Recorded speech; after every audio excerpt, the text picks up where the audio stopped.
Hey guys, just got back from a 4 o'clock showing of 9 at my local movie theater, and it was just me and 2 other kids at the screening for this film today, Wednesday, 9/9/9. Now I'm very surprised it was not packed out with goths and emos. I'm sorry, but a lot of goth and emo kids at my school's desire to see this film was incredible. That's all everybody at my school was talking about today, was seeing 9, produced by Tim Burton, which is the one reason they all wanted to see it. Now, like I said, it was just me and 2 other kids. There were actually 2 goth girls in the front row. I was in the middle of the theater.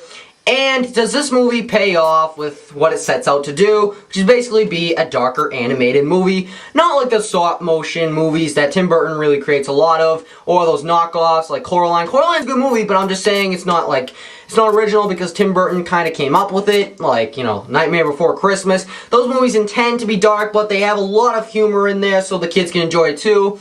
This one intended to set out to be just dark, and that's it. There's not much humor in this movie.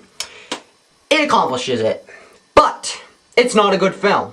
Not a good film whatsoever. There are touching scenes in here that I was very puzzled when I experienced and actually felt something for the characters in this movie, because there's no character development whatsoever.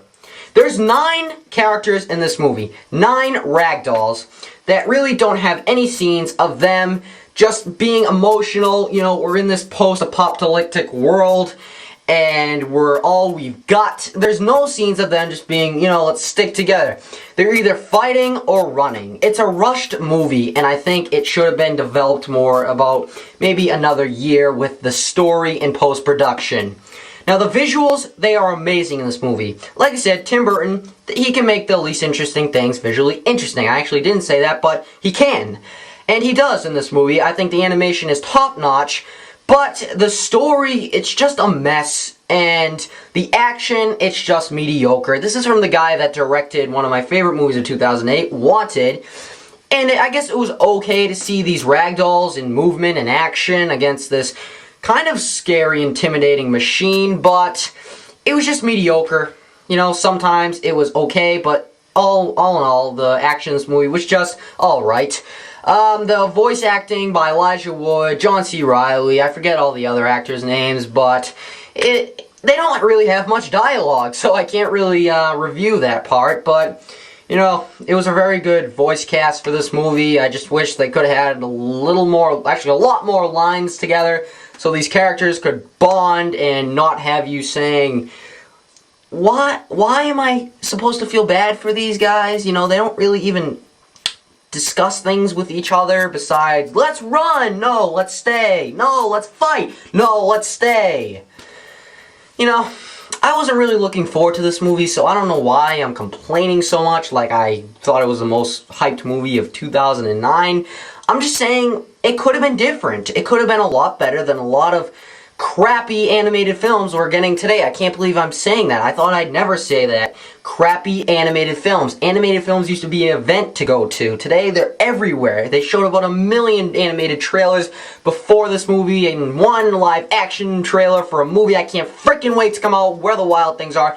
Yeah, Spike Jonze, but this movie just really didn't do it for me. I thought it could have been a little bit special. I wasn't really hyping it, but I thought it could have been different, like I already said.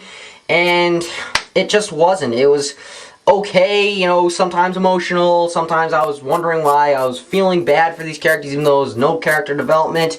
So I'm going to say this movie's just okay. Nothing really need to go out and see, but there are just some scenes in there that you're just like, wow, why is this emotion capturing my attention so much? It's maybe the music that plays in one scene, Somewhere Over the Rainbow comes in at one of the endings. There's so many endings in this movie. It goes, you know, ending and then continuing and then ending and then continuing. You know, when's it gonna end? And then when it finally ends, it doesn't really pay off. It's actually kind of ridiculous and you're wondering what the hell is going on.